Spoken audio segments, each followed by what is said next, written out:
Bonjour à tous ceux qui aiment les histoires inspirantes, ceux qui cherchent toujours la lumière dans les parcours colorés des gens.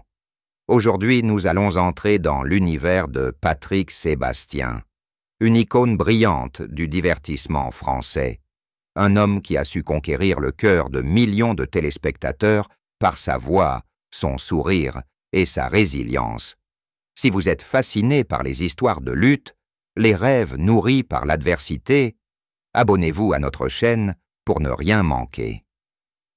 Ensemble, nous explorerons le parcours de Patrick Sébastien, où l'aura de la scène se mêle aux tempêtes du destin, où un garçon de Brive-la-Gaillarde est devenu le roi des fêtes de France. Patrick Sébastien, né le 14 novembre 1953 à Juillac, petite ville de Corrèze, a grandi dans un monde sans lumière ni applaudissements. Patrick Bouteau a grandi auprès d'une mère dévouée qui l'a élevé avec un amour indéfectible, mais aussi dans un contexte où les biens matériels et la présence paternelle faisaient défaut. Sa mère, femme chaleureuse, travaillait sans relâche pour subvenir aux besoins de la famille, mais elle ne révéla l'identité de son père qu'à l'âge adulte. Ce secret, tel un nuage noir planant sur le ciel de son enfance, fut la première douleur qu'il dut supporter. Il confia un jour que l'absence de son père le faisait se sentir comme une pièce manquante dans le tableau de sa vie, un vide qu'il ne pouvait combler qu'avec de grands rêves de scène et de lumière.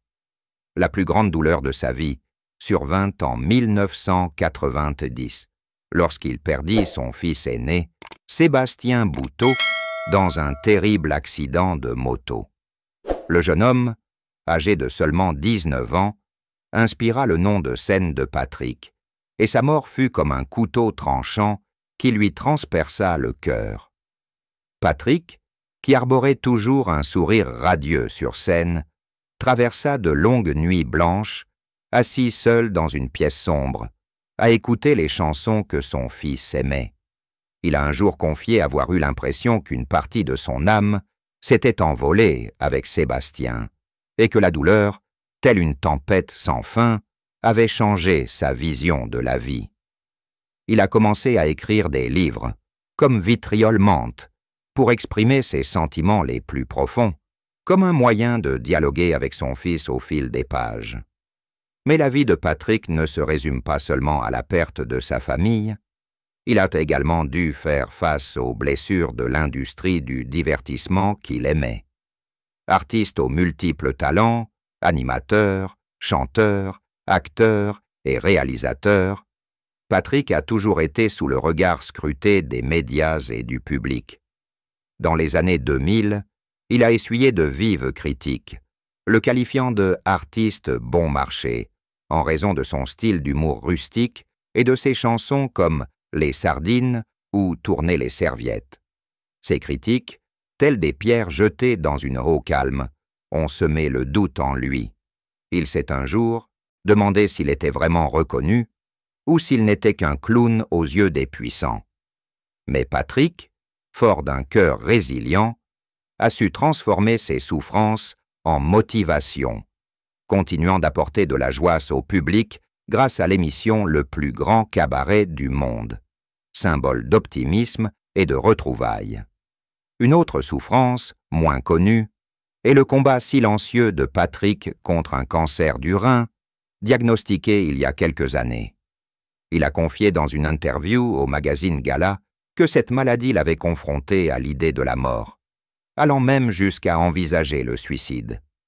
Mais c'est son amour pour sa famille, son public et son art qui l'a tiré de l'abîme. De longues nuits assis près de la fenêtre, à contempler le ciel nocturne de Brive-la-Gaillarde, il s'interrogeait sur le sens de la vie et décidait que chaque jour de sa vie était une occasion de vivre et de renaître. Si le parcours douloureux de Patrick vous touche, cliquez sur la cloche et abonnez-vous pour continuer à découvrir son histoire. La carrière de Patrick Sébastien est un tableau haut en couleurs, jalonné de hauts et de bas. Il débute son parcours dans les années 1970, jeune homme, se produisant dans les cabarets parisiens, faisant rire le public avec ses imitations de Bourvil et Jacques Chirac. Ces prestations, aussi modestes soient-elles, constituent les premiers jalons de sa carrière.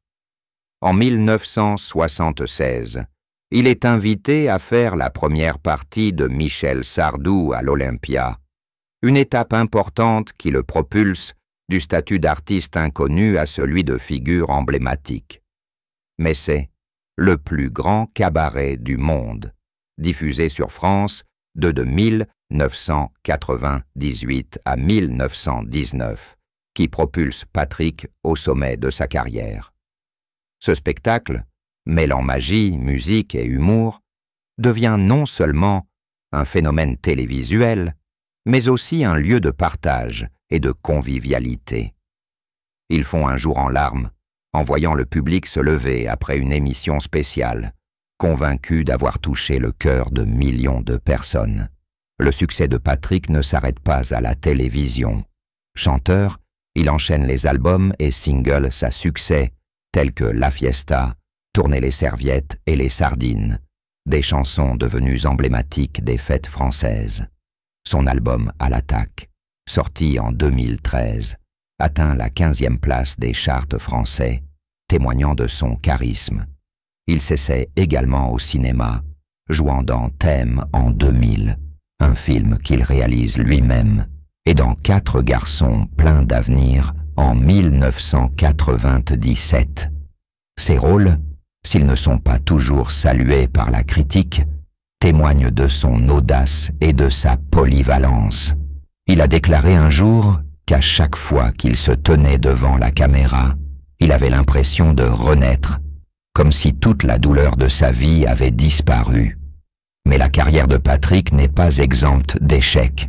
Dans les années 1980, il produit plusieurs émissions comme Carnaval sur TF1, mais elles ne rencontrent pas le succès escompté. Certains de ses albums, comme Faucon Slash, 2011, n'ont atteint que des places modestes dans les charts, ce qui lui a valu des critiques le qualifiant de « passé de l'âge ». Ses échecs, comme une pluie froide, l'ont fait pleurer à maintes reprises en studio, se demandant s'il aurait la force de continuer. Il a un jour raconté une nuit après l'annulation d'un concert, assis seul dans sa voiture, regardant la pluie tomber sur le pare-brise, avec l'impression que le monde entier lui avait tourné le dos. Mais c'est dans ces moments-là que Patrick a trouvé la force auprès du public, dans les lettres manuscrites qu'il lui a envoyées, l'encourageant à continuer. C'est leur amour qui l'a aidé à se relever, à poursuivre sa création et à lancer Hommage et dessert en 2025, un spectacle qui rassemble les meilleurs souvenirs de ses 50 ans de carrière. Pour en savoir plus sur les hauts et les bas de la carrière de Patrick, cliquez sur la cloche et abonnez-vous à la chaîne pour poursuivre l'aventure. Patrick Sébastien a vécu 2 mariages, chacun marquant un chapitre émouvant de sa vie. Son premier mariage avec Fan Fan, celle qui l'a accompagné durant les premières années de sa carrière, fut une histoire d'amour de jeunesse, mais aussi pleine de défis. Ils se sont rencontrés alors que Patrick était un jeune artiste qui peinait à trouver sa place à Paris. Fan Fan, avec son sourire doux et son soutien constant, est devenu sa plus grande source d'encouragement. Mais ce mariage, malgré la joie de leur fils Sébastien, n'a pas résisté à la pression des projecteurs et aux emplois du temps chargés. Ils ont divorcé dans les années 1980, laissant Patrick avec une douleur persistante, comme une petite flamme encore brûlante sous les cendres. Son second mariage, avec Nathalie Bouteau, fut un parcours plus long et plus profond, mais aussi semé d'embûches.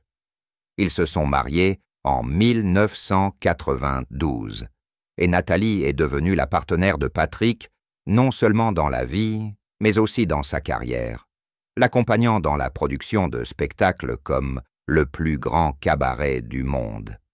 Mais leur bonheur a été mis à rude épreuve lorsque Nathalie a appris qu'elle souffrait d'un cancer du sein en 2018. Patrick, dans une rare interview, a confié qu'à l'instant où il a appris la nouvelle de la maladie de sa femme, il a eu l'impression que son monde s'était écroulé. Assis à côté du lit d'hôpital de Nathalie, il lui tenait la main, incapable de retenir ses larmes, à l'idée de perdre la femme qu'il aimait le plus. Il a un jour confié qu'à chaque fois qu'il voyait Nathalie sourire malgré sa douleur, il ressentait à la fois du chagrin et de l'admiration pour sa force. La maladie, telle une tempête soudaine, l'a forcé à affronter sa plus grande peur, la séparation. Patrick a passé des mois avec Nathalie, annulant plusieurs projets pour prendre soin d'elle. Il a dit un jour que les soirées passées avec elle, à écouter de vieilles chansons qu'ils aimaient, étaient les moments les plus précieux de sa vie. Bien que Nathalie ait surmonté la période la plus difficile grâce à son traitement, la maladie a laissé des cicatrices dans leurs âmes. Patrick, au cœur sensible d'un artiste, a écrit une chanson inédite, dédiée à Nathalie, comme une promesse qu'il serait toujours à ses côtés, quelle que soit la cruauté du destin. Si l'histoire d'amour et de combat de Patrick vous touche, abonnez-vous à la chaîne pour continuer à découvrir son parcours.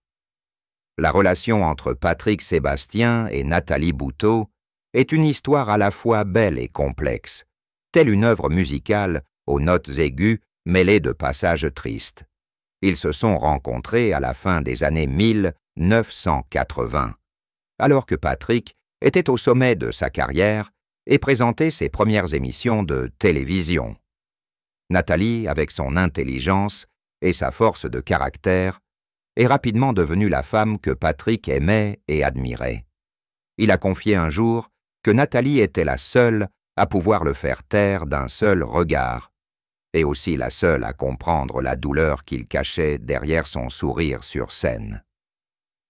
Mais leur mariage n'a pas toujours été parfait. Les zones d'ombre, comme l'obscurité qui se glissait dans la lumière, ont mis leur amour à l'épreuve. Patrick a révélé que l'une des plus grandes obscurités de leur mariage était la pression de la célébrité.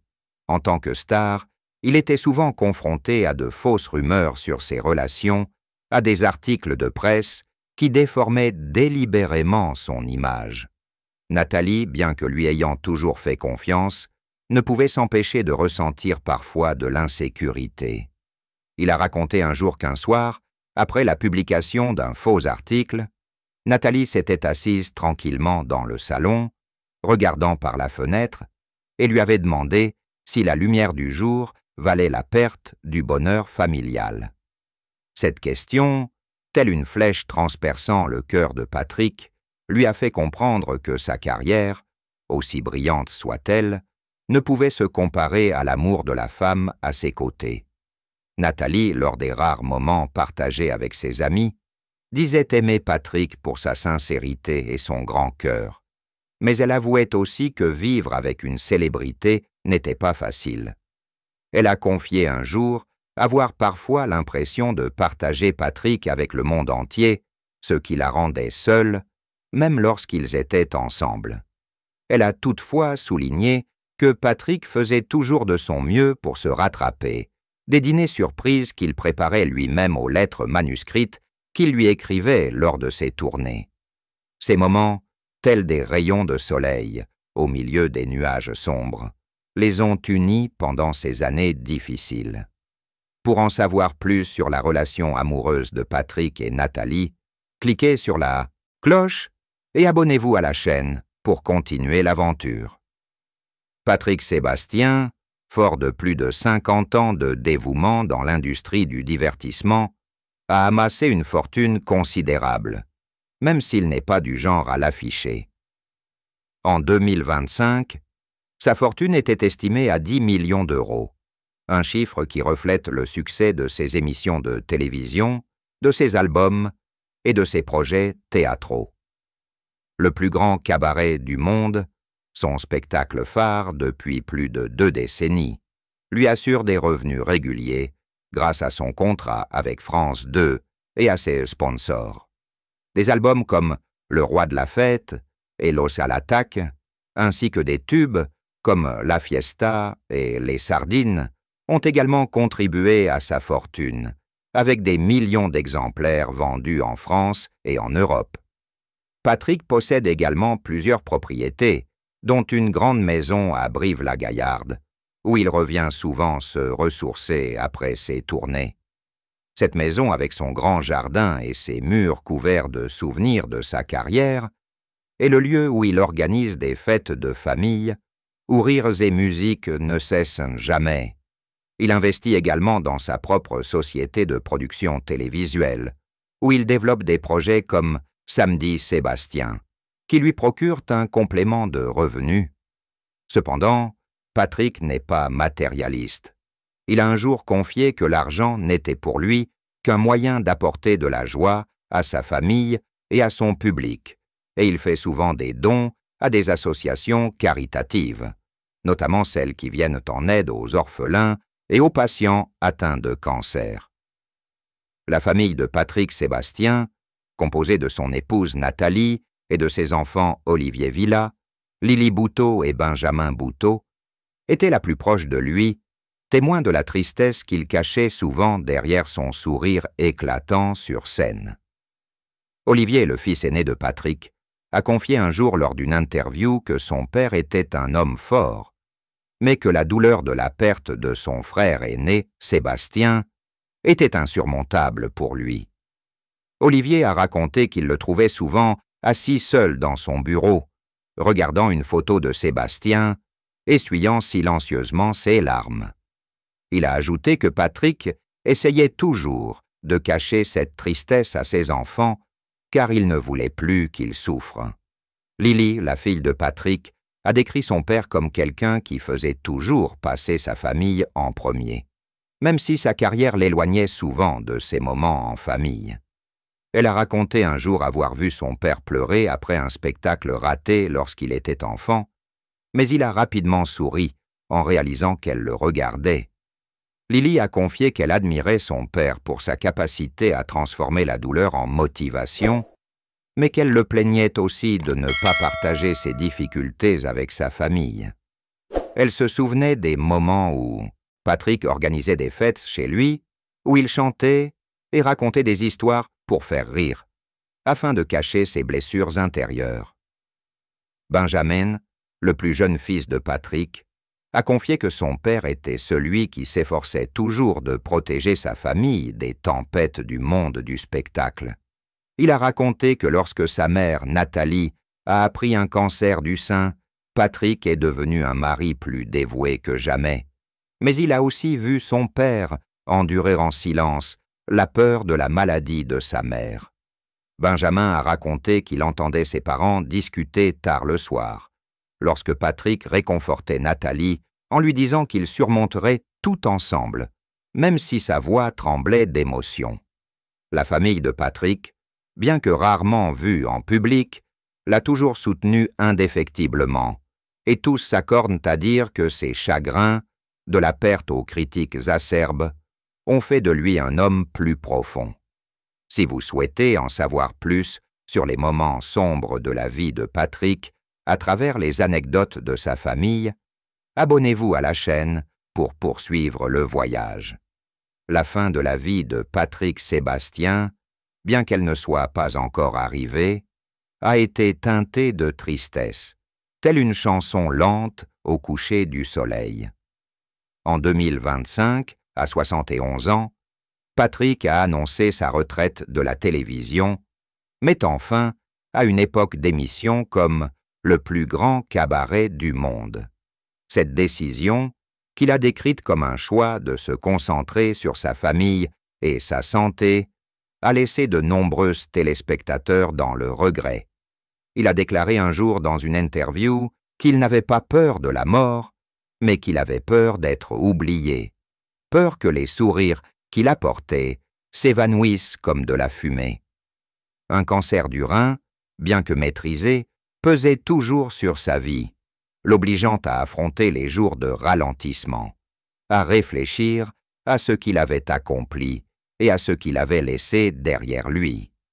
La tristesse que Patrick avait si longtemps cachée, telle de petits cailloux au fond de la rivière, se révéla peu à peu dans le livre Vivre et renaître chaque jour.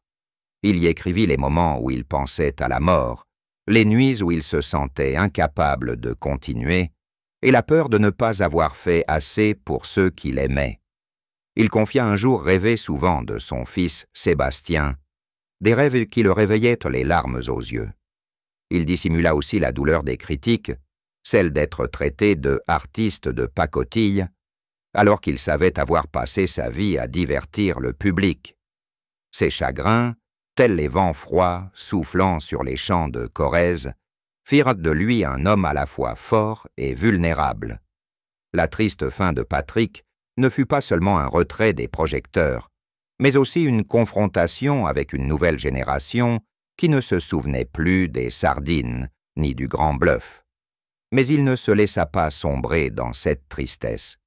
Il a continué à se produire avec hommage et dessert, partageant ses chansons et ses histoires avec le public afin d'entretenir la flamme de sa passion. Il a un jour déclaré qu'il souhaitait qu'on se souvienne de lui comme d'un homme qui vivait pleinement, aimait pleinement et riait pleinement. Si la fin triste mais pleine de sens de Patrick vous a touché, cliquez sur la cloche et abonnez-vous à la chaîne pour continuer à être accompagné d'histoires inspirantes, inspirantes, inspirantes.